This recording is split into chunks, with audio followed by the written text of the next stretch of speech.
నిన్న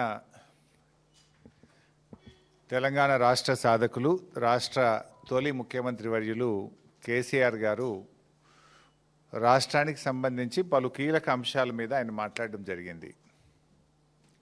సరే, ఒక బాధ్యతాయుతమైనటువంటి ప్రభుత్వం దాని మీద వారు లేవనెత్తినటువంటి అనేక అంశాలను అయితే నివృత్తి చేయాలి, లేదా వాటి మీద చర్చించి సవరించుకోవాలి, సరి అయిన వివరణ ప్రజలకు ఇవ్వాలి.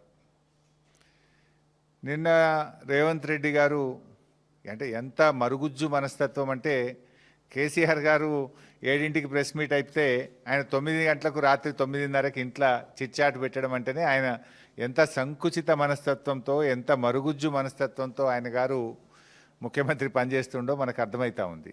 సరే, అది ఆయన విజ్ఞత, ఆయనకు వదిలేస్తాం. ఇప్పుడు కేసీఆర్ గారి వ్యక్తిత్వం ఏమో హిమాలయాల పర్వతాలంత ఎత్తుగలిగిన వ్యక్తిత్వం కేసీఆర్ గారిది. రేవంత్ రెడ్డిది ఏమైపోయిందంటే ఒక మరుగుజ్జు మనస్తత్వం, సంకుచిత భావాలు కలిగినటువంటి వ్యక్తి. కేసీఆర్ గారు నిన్న ఒక స్టేట్స్మెన్ లాగా మాట్లాడారు, కానీ రేవంత్ రెడ్డి గారు నిన్న చిట్చాట్ రూపంలో మాట్లాడింది ఎట్లుందంటే ఒక స్ట్రీట్ రౌడీ లాగా మాట్లాడినట్టున్నది. సో ఒక గల్లీ గుండా ఓ దాదా మాట్లాడినట్టుగా ఒక స్ట్రీట్ రౌడీ లాగా రేవంత్ రెడ్డి గారు మాట్లాడారు. ఇంత చిల్లరగా మాట్లాడతారు.